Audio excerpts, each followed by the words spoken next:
Many say roguelike games are really difficult, and I agree.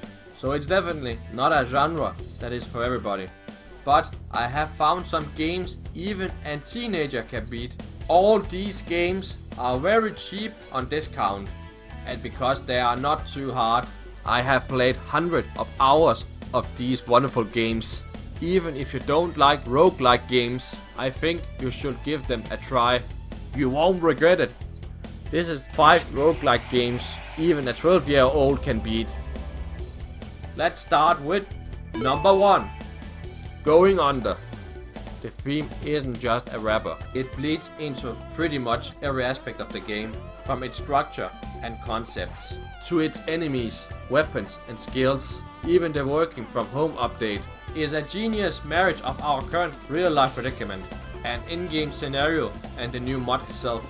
The writing is very sharp and witty, aggro, crab stabbing at capitalism, the tech industry, and consumerism, corporate culture, automation, exploitative labor, and various other related topics, all with some serious flair, creativity, humor, and heart. How it balances all that tonally is very impressive. Going Under definitely has a lot of hilarious writing. I might be inclined to say I enjoy it more than Hades overall, and that's because if you think the game is too hard, you can select cheat codes in the game settings, even on Nintendo Switch or PS4. So you have a lot of health and you are almost invincible, so you can just defeat enemies and have a lot of fun. The gameplay loop isn't as immediate or addictive as Hades, but that's fine because, man, Hades was a very difficult game. The combat is loose and has more in common with Legend of Zelda, Breath of the Wild and Dark Souls. Weapons break frequently, so you are constantly having to improvise and grab what you can, crashing and throwing stuff as you go. It can be absolute carnage, but in the best way. The big thing for me is the structure and length of Going Under. Each failed tech startup is its own distinctly themed dungeon with unique enemies, weapons and bosses, and they each take around 30 minutes to complete. As you hit different milestones, the story develops and escalates. New skills get added to the pool, the dungeons and bosses change. All while you have some fun side quests you can complete. All these layers keep things interesting, and the big finale / showdown is the cherry on top. Definitely one of the most epic final boss battles I have ever seen in an indie game. Hades is definitely a longer game, but I think this game has the perfect game plan. I beat it in 15 hours. Your mileage may vary, but that was just perfect for me. There's variety and plenty of surprises here, so I didn't burn out. I actually finished wanting more, which is the best feeling to end a game with. And there's an imposter mode, which is more difficult dungeons after you have beaten the game. Let's end it here. I highly recommend you play this game. On discount you can get it for $5. So what are you waiting for? What are you waiting for? For me, the only thing I'm waiting for is a sequel to this wonderful game. If you enjoyed the video, you can support the channel by hitting that like button or subscribe. I always enjoy entertaining you guys. Now, let's continue with number 2. Crypt of the NecroDancer. This was one of the first roguelike games I have completed, and I still can't get enough of it. Learning the patterns of all the enemies is one of the most satisfying things I have ever done in any game. When you start out, you are just fumbling around, face planting into enemies and getting torn apart. If you practice enough though, you will be able to take on any situation without suffering so much as a scratch. Or you can just turn off the rhythm mode in the settings, which makes the game way more easier to beat. Every part of the game is very doable with the default equipment, so you're never just screwed because the right item didn't drop for you. The weapons and spells that you can find all work differently and cause you to change your method of attack, but they are all pretty balanced. There are a ton of different weapons types with their own unique advantages and drawbacks, rather than traditional tiers of weapons. 1 damage, 2 damage, 3 damage, etc. And there's an instant replay feature upon death where you can look and see what you could have done differently to save yourself. There's always something. This is quite possibly the most well-balanced game I have ever played, and I adore it. This game was awesome in early access, but when it was fully complete, I just thought, holy crap, this is incredible. Beautiful graphics, cool enemies, and boss battles reminded me of Chocobo Mystery Dungeon for the Nintendo Wii. Even the shopkeeper is singing when you buy something from him, which is pretty funny. Plus you can play as different characters with different abilities, which changes up the gameplay a little bit. Anyway, just stop watching and play this fantastic game now! Number 3. Rogue Legacy. This game plays like Castlevania and Super Ghouls and Ghosts. You move, jump, attack and use a secondary weapon. You will die a lot, but you will never have to start over.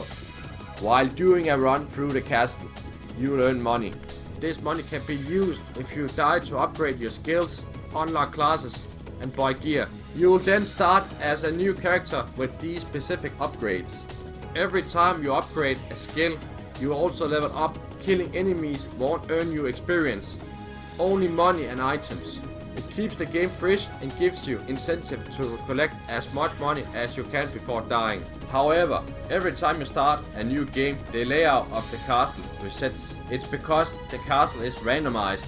Later on, you'll be able to keep the current layout thanks to the architect. You'll have to unlock him first though. But at the end of the game, I have so many upgrades. I was almost invincible. But you have to beat 4 bosses before you can defeat the final boss. Depending on your skills, these bosses range from fairly easy to incredible hard. Selecting and upgrading specific skills is really important here. The layout of the castle isn't big. If you are properly equipped, you will be able to speedrun through it within 30 minutes. But you will hardly ever make it out alive. In fact, it's so tough and challenging that it should take most of us gamers 15 to 20 hours to complete. That may sound dangerous, but I have so much fun in this game, I couldn't put it down. I just continue playing it over and over, like a few other games out there. Rogue Legacy will never frustrate and will always be fun to play, and maybe you will enjoy the sequel too. And I got this game on Nintendo Switch for $2. One of the best games I have ever bought. Number 4. Into the Breach. I have already talked about this game in my Fire Emblem video, but here's a quick sum up. If you are into turn-based strategy, you might like this game. Thing is, it is more like chess. That maybe sounds boring and difficult, but when you turn on easy mode, you will have a fun time. Every time you start a new game, monsters and stages changes, and you can also unlock different machines with different abilities, and there are over 20 of them, so it will take you a long time to unlock everything in the game. The first time I beat this game, it took me only 2 to 3 hours, and that was because I was thinking all the time, what should the next move be? How do I make sure my unit doesn't die? And save a building too. The story is not something to write home about, but at least this game has one.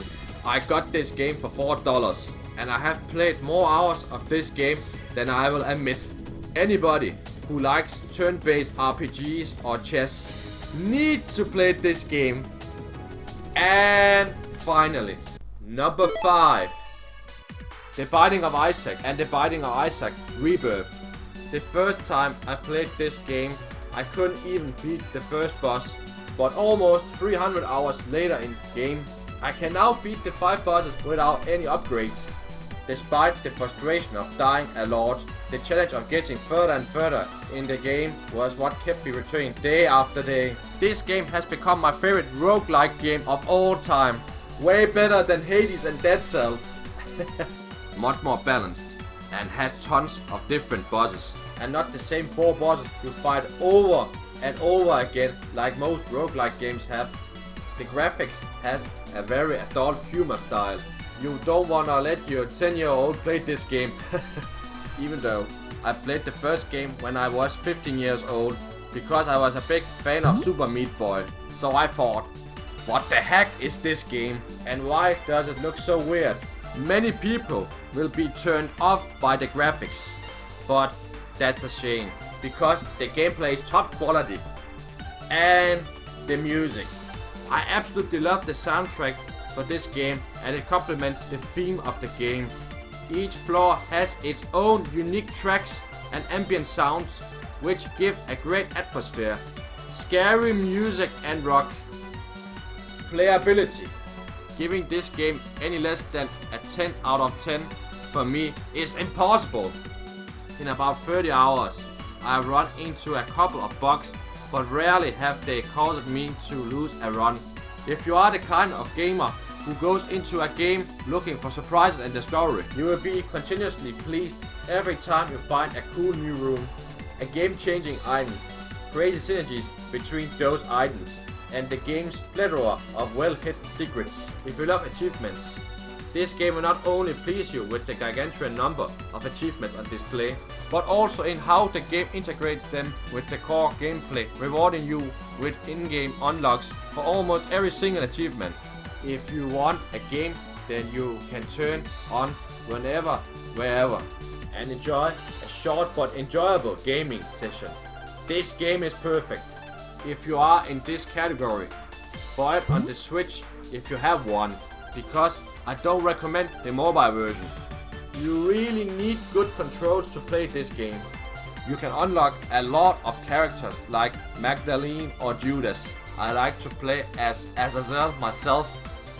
He flies really fast and does a lot of damage, and he is pretty easy to unlock. All the bosses looks different, has different attacks, and the only boss I really have trouble with was the final boss. But overall, all bosses are balanced, and all the rooms you get in are really creepy and different in a good way, not just the same rooms over and over again. To end it off, the original The Binding of Isaac had 196 items. Rebirth has a total of 341 items. Afterbirth DLC added 95 new items for a total of 436 items. So that is a ton of items to find. You always find something new when you get in a dungeon.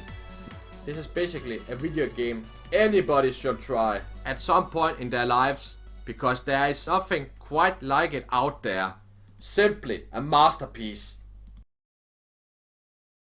So that was some roguelike games. You can even beat as a young boy, and pretty much all these games are not very expensive when they are on discount. So money is not an issue. We are still getting new roguelike games every month, and I want to try all of them. But tell me, what is your favorite roguelike game, and what should I talk about in the next video? Leave a comment below. I'm Riyad, and as always, I will see you next time right here on Omega's Movie.